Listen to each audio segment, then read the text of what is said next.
teacher and my dear fellows, Assalamu alaikum. Today my topic is independence.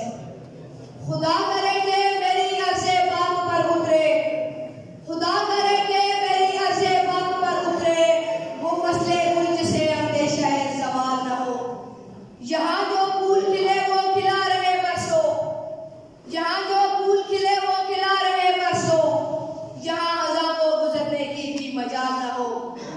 खुदा करे कि मेरे इतनी हमवतन के लिए, खुदा करे कि मेरे इतनी हमवतन के लिए हयात बोझ न हो, जिंदगी बवाल न हो। Gentlemen, our country, our proud, our homeland. Pakistan came into being on 14 August 1947. It was the day when history was created. It was the day when the idea of Iqbal came true. It was the day when the idea of the mission got success. And it was the day when the Muslim of Hindustan got their freedom from British rule.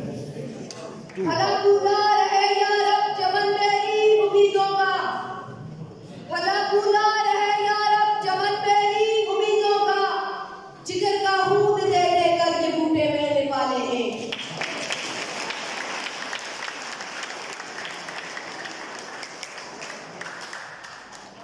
Here I am going to ensure you are there after a lot of